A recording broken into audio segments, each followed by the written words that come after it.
মা লাবণ্য ঘোষাল আর মেজদি গীতা সেনগুপ্তর কাছে প্রথম গানের তালিম নেওয়া শুরু তাঁর। বাড়িতেই গানের পরিবেশ বরাবরই ছিল। সত্যজিতের সিনেমায় গুপি গায়নের লিপে গান গাওয়ার পর সত্যজিতের গায়ক রূপেই জনপ্রিয় হয়ে গিয়েছিলেন তিনি। অথচ নজরুল গীতিতে তাঁর ছিল অগাধ পাণ্ডিত্য। সেখানেই তিনি একটি প্রতিষ্ঠান। তিনি ডক্টর অনুপ ঘোষাল।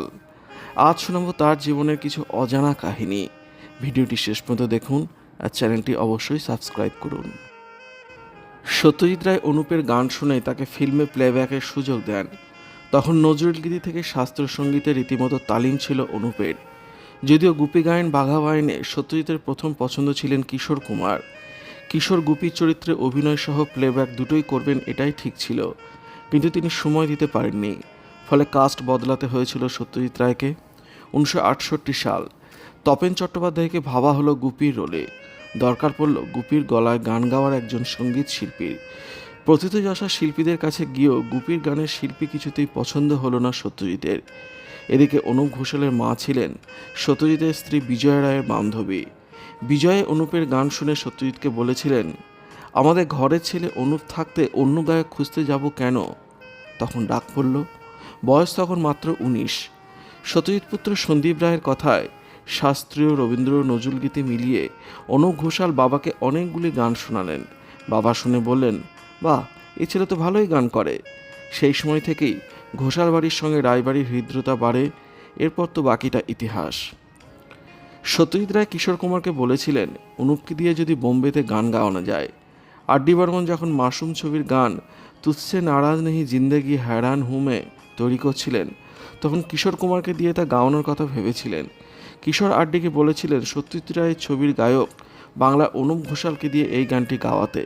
তার অনুরোধ রাখেন আর.ডি। অনেকটা কিশোরের প্রেরণা থেকেই শেখর কাপুরের মাসুম ছবিতে অনুপ গানটি গাইলেন। একই গান লতা মঙ্গেশকরও গেয়েছিলেন। একই ছবিতে গেয়েছিলেন বাংলার আরতি মুখোপাধ্যায়ও। আরতি সেই সময় ফিল্মফেয়ার পুরস্কার পান। তবে আরও বেশ কয়েকটি হিন্দি ছবিতে গান গাইলেও অনুপ বোম্বেতে আর জনপ্রিয়তা পাননি। অনুপ ঘোষালের নামে বাজারে নানান রকম কুকথা রটেছিল। তার অতি অহংকার নিয়ে নানা কাহিনী চালু ছিল। অনুপের ব্যবহার নাকি খুব খারাপ, টাকার কাঙাল, এমনকি মুখের ওপর কথা বলে মানুষকে অপমান করতেও তিনি পিছপা হতেন না। এই নেতিবাচক ভাবমূর্তির কারণে অনুপ ঘোষালকে ফাংশন উদ্যোক্তারা ডাকতে ভয় পেতেন। অনুপ ঘোষালের সঙ্গে তার প্রিয় পোষ্য কুকুরের একটা গল্প বাজারে খুব চালু ছিল। গল্পটা হলো, অনুপ ঘোষালের কাছে নাকি একবার ফাংশন উদ্যোক্তারা এসেছিলেন। তারা অনুপকে পারিশ্রমিক কতটা দিতে পারবেন সেটা নিয়ে কথা বলছিলেন।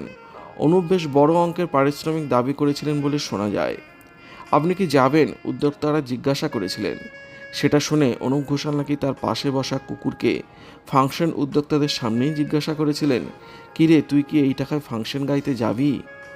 অনুপের কাছে কোনো অনুষ্ঠান উদ্যোক্তারা গেলেই নাকি অনুপ কুকুরকে প্রশ্ন করতেন। এতই তার টাকার চাহিদা আর অহংকার ছিল। শুধু তাই নয়, তার নামের আগে ডক্টর কথাটা না বললে তিনি নাকি ভীষণ রেগে যেতেন।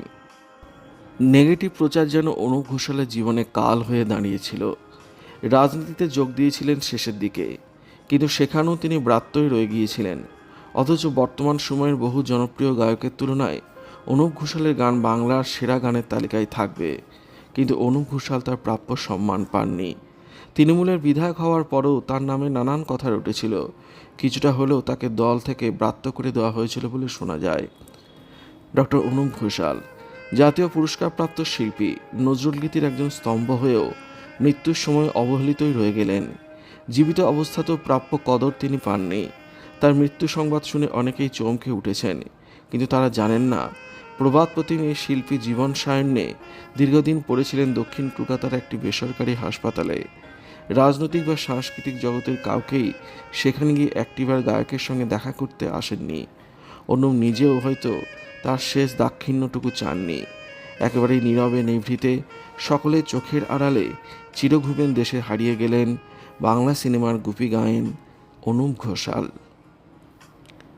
ভিডিওটি আপনার কেমন লাগলো কমেন্টের মাধ্যমে জানাবেন, আর অবশ্যই চ্যানেলটি সাবস্ক্রাইব করবেন। ধন্যবাদ।